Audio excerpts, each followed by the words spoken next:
नमस्ते, स्वागत है आप सभी का ग्रेट मंत्रा के यूट्यूब चैनल। साथियों, हम पढ़ रहे हैं हिंदी और हिंदी के लास्ट लेक्चर में हमने वाक्य विचार की बात की थी। वाक्य विचार से आगे का आज हम प्रारंभ करते हैं।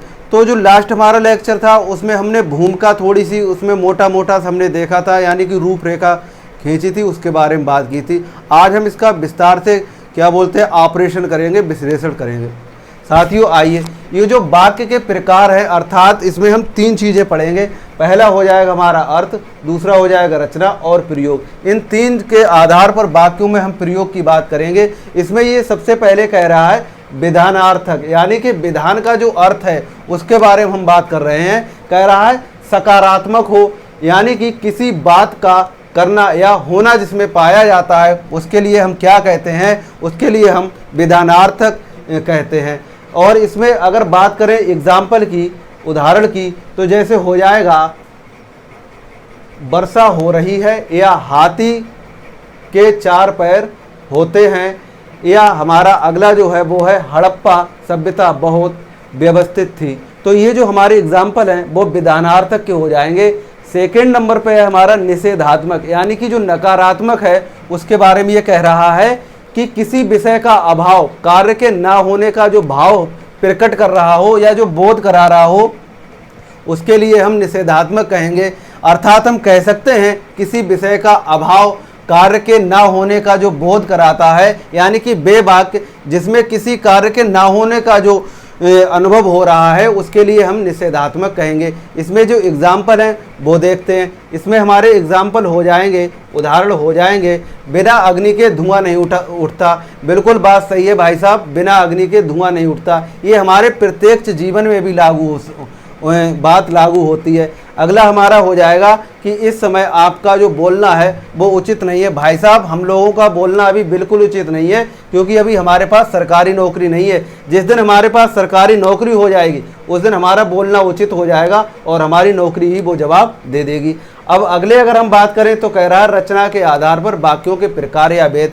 अब ये जो रचना के आधार पर वाक्यों के जो प्रकार हैं या जो भेद हैं वो तीन टाइप के होते हैं। पहला हो जाएगा हमारा सरल, दूसरा हो जाएगा मिश्र और तीसरा हो जाएगा संयुक्त। ये जो मिश्र है इसके लिए हम मिश्रित भी कहते हैं। मिश्र का अर्थ होता है जो एक से ज़्यादा चीज़ें मिली हुई हैं। जैसे आपने देखा होगा जो मिश्रा लगाते हैं कुछ पंडित, तो वो जो मिश्रा लगाते हैं उसका यहाँ पर यही अर्थ है जिनके लिए, जैसे जो एक वेद का ज्ञाता है या एक वेद जो जानता है तो वो वेदी लगाता है। ऐसे जो दो वेदों को जानने वाला है वो द्विवेदी लगाता है। ऐसे तीन वेदों को जानने वाला त्रिवेदी लगाता है। ऐसे चार वेदों को जानने वाला चतुर्वेदी लगाता। ऐसे ही जिन्हें चारों वेदों का ज्ञान हो, साथ में पुराण और मनुस्मृति इत्यादि का ज्ञान है, तो उसके लिए हम क्या कहते हैं, मिश्रा कहते हैं। यानी कि जो पंडित मिश्रा लगाते हैं उनके लिए काफ़ी ज्ञान होता है।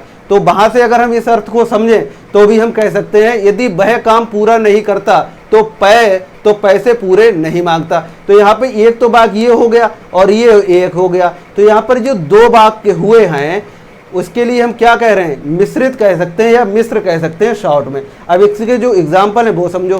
कह रहा है कि जहाँ ईमानदारी नहीं वहाँ कुछ भी नहीं। तो एक तो ये हो जाएगा।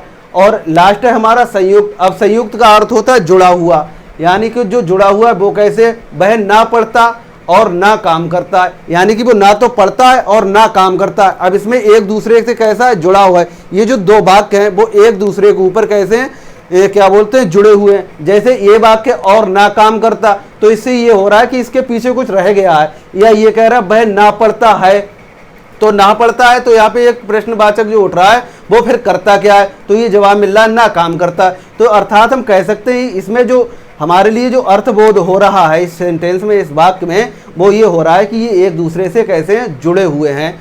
ऐसे ही हमारा जो अगला एग्जाम्पल है वो भी इसी तरह हो जाएगा। ये कह रहा है ये उसका फल नहीं भाग्य का प्रताप है। प्रताप माने जो प्राप्त हुआ है हमारे लिए या जो उससे उदय मिला है, जो बिना किए मिला है, उसके लिए हम कह सकते हैं ये उसके प्रताप का क्या है, फल है। तो ये भी इससे संयुक्त है। जैसे ये कह रहा है ये उसका फल नहीं, फिर क्या है, फिर भाग्य का प्रताप है ये, और क्या है। तो ये चीज़ है, ये एक दूसरे में भी, इसमें भी डिपेंड हो रहा है। तो हम कह सकते हैं ये भी संयुक्त है। तीसरे नंबर पर जो हो जाएगा आज्ञार्थक, यानी जिसमें आज्ञा के अर्थ का हमारे लिए बोध हो रहा है, उसके लिए हम क्या कहेंगे, उसके लिए आज्ञार्थक कहेंगे। इसमें ये कह रहा है, जैसे डायरेक्ट ही उसने बोल दिया है कि तुम मंदिर मत जाओ, तो वो आज्ञा दे रहा है यहाँ पर कि तुम मंदिर मत जाओ। फिर कह रहा है फूल मत तोड़ो, ये भी एक सेंटेंस है। फिर है अगला, मुसीबतें मेरा मन डिगा ना सकी, सॉरी मुसीबतें मेरा मन डिगा ना सकती, यानी कि जो मुसीबतें हैं वो हमारा मन नहीं डिगा सकती। हमारे लिए इतना क्या बोलते हैं संघर्ष करना है, प्रयास करना है कि जितने भी हमारी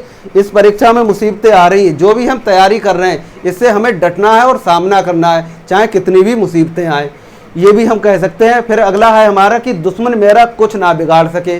बिल्कुल भाई साहब, हमारा दुश्मन क्या बिगाड़ सकता है जब हमारे पास सरकारी नौकरी होगी? वो तो दुश्मन हमारा होते हुए भी दुश्मन नहीं रहेगा, क्योंकि हमारे पास उसके लिए जवाब है। चौथे नंबर पर है आज्ञा सूचक। ये आज्ञा सूचक में कौन कौन से शब्द आएंगे? पहला हो जाएगा आदेश, या हो जाएगा परामर्श, या आग्रह, या निषेध। इसमें से कोई भी वाक्य या इसके अतिरिक्त भी कोई भी शब्द आ सकते हैं। जैसे ये कह रहा है शिक्षकों का आदर करो, ये भी एक सेंटेंस है। और दूसरा हो जाएगा हमारा तुम्हें निरंतर काम करना चाहिए। बिल्कुल भाई साहब, निरंतर काम करना चाहिए। तो इसमें जो करना चाहिए है वो कह रहा है कि प्रेरणा ये दे रहा है, यहाँ पर हमारे लिए प्रेरणा का बोध हो रहा है। तो ये जो वाक्य है ये प्रेरणात्मक है। अब ये है किसके अंतर्गत? ये आज्ञा सूचक के अंतर्गत प्रेरणात्मक वाक्य है। ऐसे ही हमारा ये अगला कह रहा है कृपया आप मेरा वह काम करा दीजिए, तो यहाँ पर ये प्रार्थना कर रहा है। ये सीधी सी बात। अब ये जो कृपया जो शब्द है ये किस में लगाया जाता है? ये प्रार्थना के ही तो बोध का हमारे लिए सूचक है, तो इसने कह दिया। तो ये जो हमारा वाक्य बना है वो हो जाएगा प्रार्थना बोधक।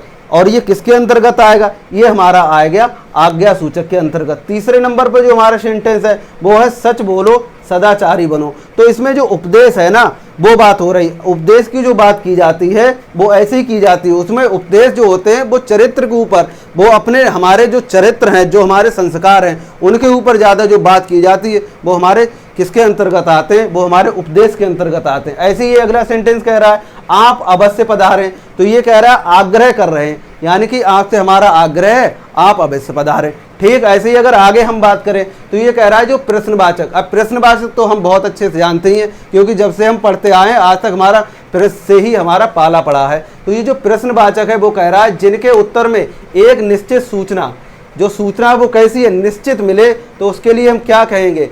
यानी कि जो सूचना है वो अपेक्षित होती है, जैसे कि कौन, क्या, कब, कैसे, कहाँ, किस लिए और कैसा, कितना, किधर, किसने, और भी जो प्रश्नवाचक चिन्ह है वो शब्द हैं वो भी हो सकते हैं। तो यहाँ पे ये जो सेंटेंस इसने जो डेफिनेशन दी है वो कह रहा है जिनके उत्तर में एक निश्चित सूचना अपेक्षित हो, यानी कि जिससे हम अपेक्षा कर रहे हैं और उसमें एक सूचना मिल रही है, तो वो ये बात कह रहा है। जैसे कौन है, क्या है, कब, कैसे, कहाँ, किस लिए, कैसा, कितना, किधर, किसने।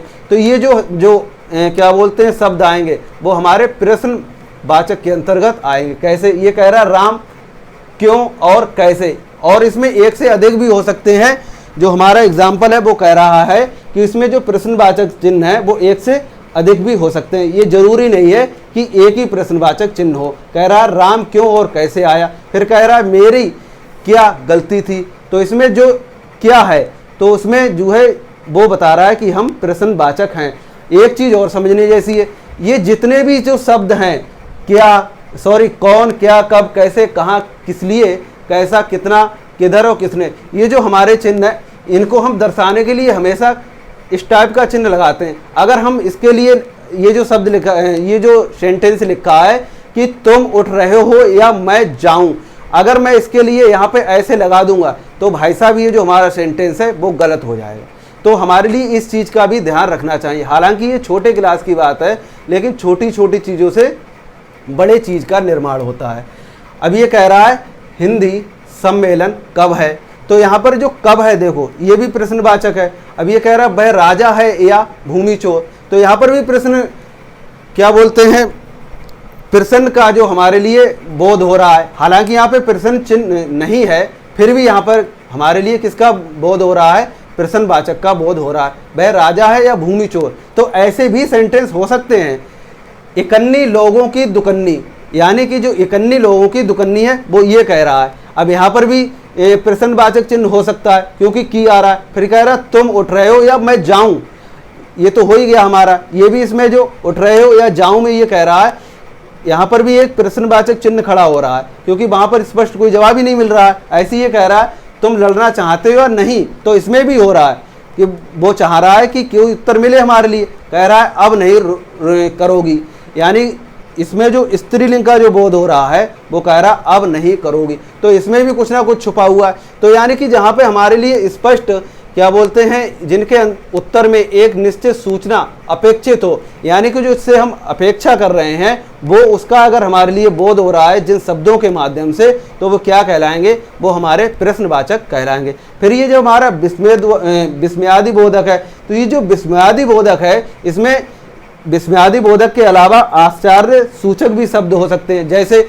इसने डेफिनेशन में कहा है वे वाक्य जो शोक, हर्ष, क्रोध, घृणा, विस्मय, आश्चर्य इत्यादि भाव का जो क्या बोलते हैं अभिव्यक्त करें या जो बोध कराएं, या वे वाक्य जो हमारे लिए विस्मयादि बोधक या आश्चर्य सूचक का हमारे लिए बोध कराते हैं, उनके लिए हम क्या कहते हैं, विस्मयादि बोधक या आश्चर्य सूचक हम कह सकते हैं। जैसे एक चीज और समझने जैसी है, ये जो एक अलग से इसमें ये लिखा है, ये जो लाइन है, ये जो बिंदु है, वो ये कह रहा है कि जो आहा, ओहो और ओहो और बहा, ये जो चार शब्द ऐसे हैं, ये दुनिया की कोई सी भी भाषा हो उसके लिए हम व्यक्त करने में लगाते हैं। जैसे हम हिंदुस्तानी हैं, अब हम किसी दूसरे क्या बोलते हैं देश में जा रहे हैं या दूसरे स्थान पे जा रहे हैं जहां हमारे लिए जो भाषा है वो हमारे अनुकूल नहीं है। जो भाषा हिंदी हम जानते हैं या जो भी हम अपनी भाषा जानते हैं, कोई अंग्रेज है और वो हमारे हिंदुस्तान में आए तो वो भी नहीं जानता है हिंदी, तो वो इन ऐसे शब्द हैं जी चार, उनके माध्यम से वो अपनी बात को अभिव्यक्त कर सकता है। तो इसके लिए संकेतार्थक शब्द भी हम कह सकते हैं। ये फिर जैसे कह रहा है अगले में, ये जो विस्मयादि बोधक है उसके अंतर्गत पहला आ जाएगा हमारा प्रयोग आश्चर्य सूचक। अब ये जो प्रयोग आश्चर्य सूचक है ये क्या होता है वो समझो। ये कह रहा है संदर्भ विशेष में आश्चर्य सूचक के समान प्रयुक्त जो शब्द होते हैं उनके लिए हम क्या कहते हैं, उनके लिए हम प्रयोग आश्चर्य सूचक कहते हैं। जैसे कह रहा अच्छा, क्या, चुप, राय, बाप रे। कहते नहीं अच्छा, बहुत अच्छा, क्या बात है, तू चुप रहे, क्या राय है आपकी, बाप रे इतना महंगा, ऐसे करके जो शब्द आते हैं तो वहां पर हमारे लिए आश्चर्य का जो बोध हो रहा है तो वही तो ये दर्शा रहे हैं, बाप रे, राय, चुप, क्या, अच्छा।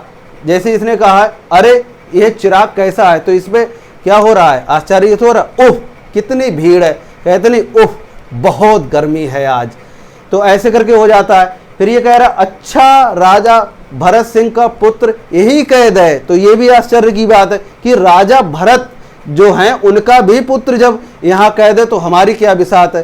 तो यहाँ पर भी एक आश्चर्य का जो बोध हो रहा है, तो इसमें क्या हो जाएगा, ये आश्चर्य बोधक हमारे जो सेंटेंस हैं ये तीनों हो जाएंगे।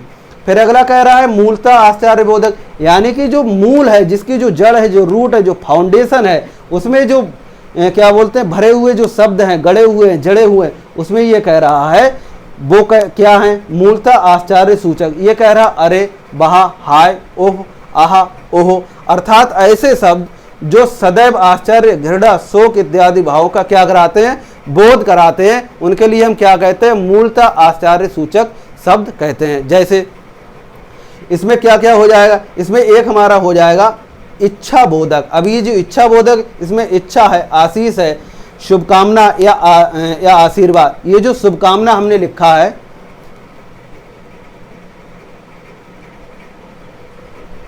अब हम क्या करते हैं, ऐसे करके कर देते हैं।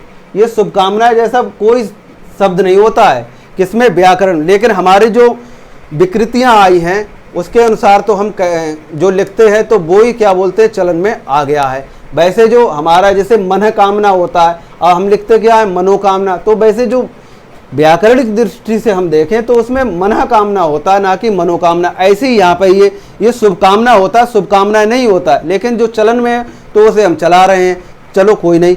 अब इसमें आगे चलते हैं। ये कह रहा है शुभ हो। अब ये जो शुभ हो ये भी हमारी क्या है, इच्छा है।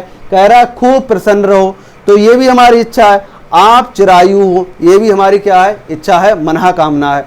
ऐसे ये जो प्रेरणा, ये जो हमारा अगला हो जाएगा वो हो जाएगा संदेह सूचक। अब ये जो संदेह सूचक है वो क्या होता है? ये जो संदेह सूचक है वे वाक्य जो संदेह या संभावना प्रकट करें उनके लिए हम क्या कहते हैं? उनके लिए हम संदेह सूचक कहते हैं। इसमें जो एग्जाम्पल है हमारा वो हो जाएगा शायद आज बरसात आए। कोई जरूरी नहीं है कि बरसात आए या ना आए। तो ये इसमें हमारे लिए जब कोई किसी बात का स्पष्टीकरण नहीं हो रहा है, स्पष्ट बोध नहीं हो रहा है, तो हम ये कैसे कह सकते हैं? तो इसी वाक्य के लिए हमारे लिए ये जो बता रहा है संदेह की जो संभावना प्रकट कर रहा है, तो उसके लिए हम क्या कहेंगे? संदेह सूचक के अंतर्गत रखेंगे।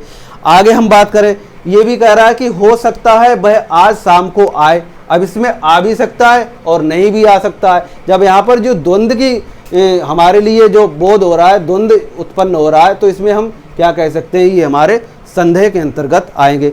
अब अगला हमारा सेंटेंस है, कह रहा है संभवतः आज मैं घूमने नहीं जाऊंगा। अब जा भी सकता हूँ, नहीं भी जा सकता हूँ, ये संभावना है। यहाँ पर कोई स्पष्ट उत्तर जहाँ पे ना मिले, हम वहाँ पर क्या कहेंगे? वहाँ पर संदेह सूचक क्या बोलते हैं शब्द या हमारे वाक्य बन जाएंगे। आगे हम बात कर रहे हैं वो है हमारा संकेतार्थक। संकेतार्थक यानी कि इंडिकेटर का जो काम कर रहा है, जो हमारे लिए संकेत दे रहा है, वो समझो। ये कह रहा है कि संकेत शर्त का बोध अर्थात सशर्त यानी कि शर्त के सहित जो निर्भर शब्द हैं, जो वाक्य है, उनके लिए हम संकेतार्थक कहेंगे। जैसे ये कह रहा है पानी बरसेगा तो फसल होगी। यहाँ पर ये संकेत है, ये डिपेंड कर रहा है कि बारिश अगर होगी तभी फसल होगी। मेहनत करोगे तो सफलता मिलेगी। तो भाई साहब ये मूल वाक्य है हमारी ज़िंदगी का, हमारी सफलता का, हमारी जो सफलता का रहस्य है, जो हमारा मूल वाक्य है, जो मूल मंत्र है वो यही है कि मेहनत करोगे तो सफलता मिलेगी। सीधी सी बात है। तो हमारे लिए इसी तरह से मेहनत करनी चाहिए और अपने जीवन में ऐसे ही पढ़ते रहेंगे। और ये हम आपसे वादा करते हैं कि जो भी टीचर यहाँ आएगा वो आपके लिए संपूर्ण कोर्स कराएगा। तो साथियों ये हमारे आज रहे वाक्य के प्रकार, किसके?